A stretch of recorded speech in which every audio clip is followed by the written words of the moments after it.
Assalamualaikum, hai semua, selamat datang di channel YouTube Nancy Yulia, IRT Budaya Keluarga Bahagia. Hari ini aku membuat 100 biji kue sengkulun atau awuk-awuk tepung ketan. Rasanya sangat enak, manis, gurih, cocok banget untuk ide jualan, acara arisan, pengajian, dan yang lain-lain.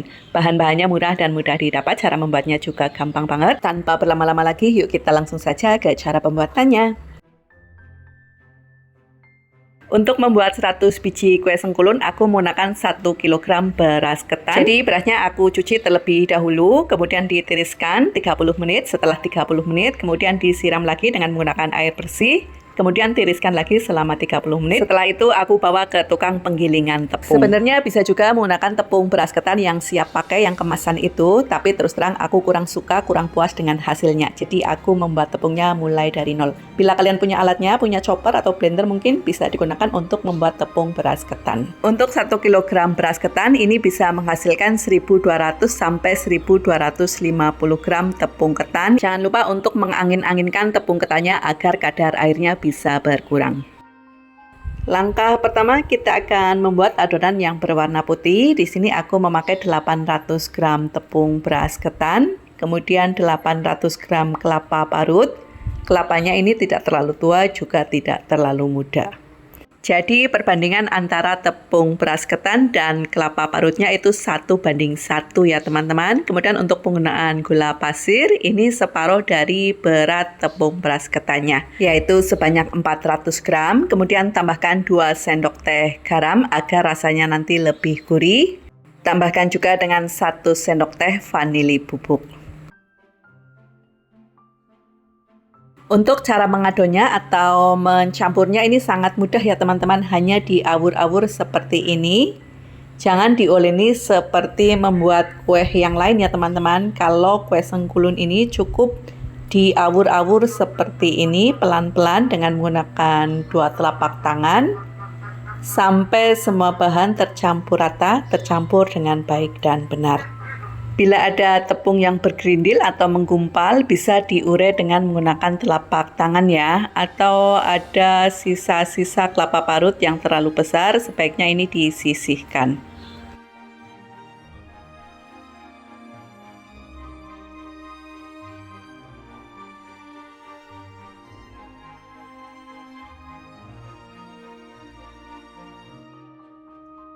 Nah, adonan yang berwarna putih ini kita sisihkan terlebih dahulu. Kita akan membuat adonan yang berwarna untuk toppingnya.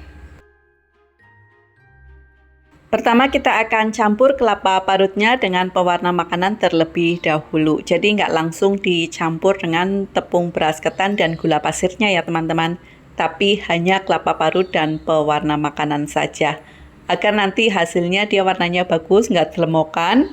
Jadi nanti warnanya sama rata, nggak ada yang terlalu tebal, juga nggak ada yang terlalu tipis. Setelah tercampur rata seperti ini, baru kita tambahkan tepung beras ketan dan gula pasirnya, serta tambahkan juga garam dan vanili bubuk.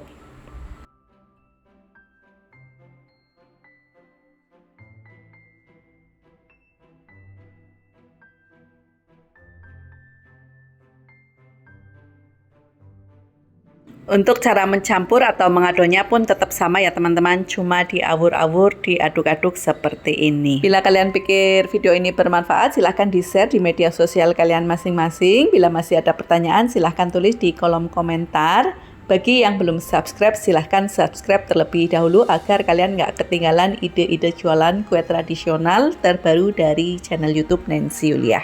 Nah, ini adonan yang berwarna merah dan yang berwarna putih sudah siap ya teman-teman. Kemudian untuk mencetaknya aku menggunakan cetakan sakura dan cetakan bintang. Untuk cetakannya sebelumnya aku sudah olesi dengan minyak goreng, tipis-tipis aja ya. Untuk adonan yang berwarna merah ini cukup setengah sampai 1 sendok makan aja, jangan terlalu banyak. Untuk adonan yang berwarna putih kita tambahkan sekitar 1 sampai 2 sendok makan atau sampai penuh. Ini kayak gini aja ya teman-teman, nggak perlu ditekan-tekan. Kalau ditekan-tekan nanti kuenya pantat, dia keras, nggak kenyal. Jadi cukup kayak gini aja nggak apa-apa. Lakukan hal yang sama hingga adonan habis. Bila kalian ingin cetakan seperti ini, nanti aku akan sertakan link pembeliannya di bagian deskripsi. Atau kalian tap layarnya, langsung bisa belanja dari video ini.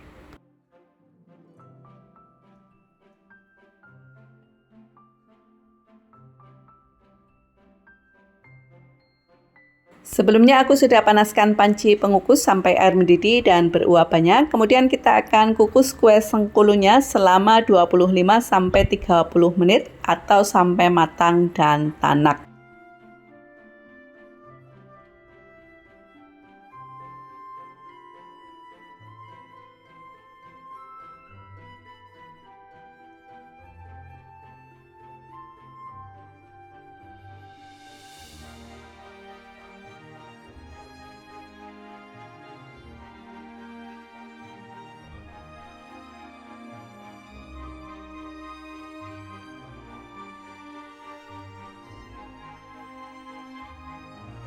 Nah, ini sudah 30 menit, sudah matang dan tanak. Kemudian kita buka tutup pancinya dan kita keluarkan kue sengkulunya dari dalam panci pengukus. Kemudian lanjut untuk mengukus adonan berikutnya. Jangan lupa untuk mengecek air di dalam panci pengukus. Bila airnya tinggal sedikit, segera diisi ulang. Selagi panas-panas, kita langsung saja keluarkan dari dalam cetakan ya teman-teman. Jangan menunggu sampai dingin. Kalau dingin malah pengalamanku susah untuk dikeluarkan ya.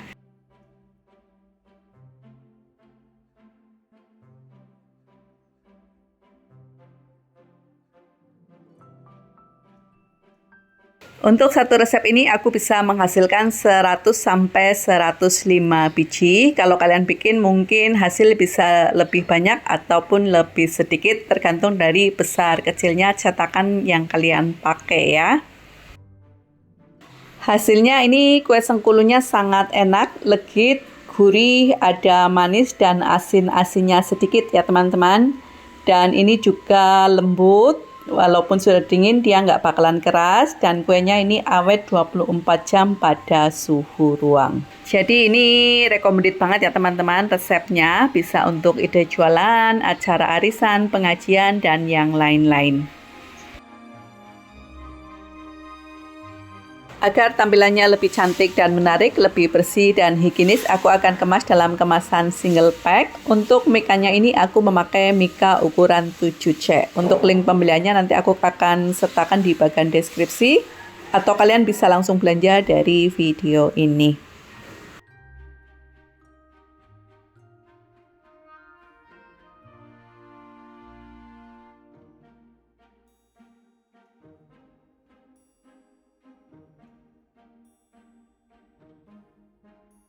Nah, seperti ini hasilnya resep sengkulun 100 biji. Semoga ini bisa menjadi ide dan inspirasi buat kalian semua. Nantikan ide-ide menarik selanjutnya di channel YouTube Nancy Yulia, IRT Berdaya Keluarga Bahagia. Terima kasih sudah menonton.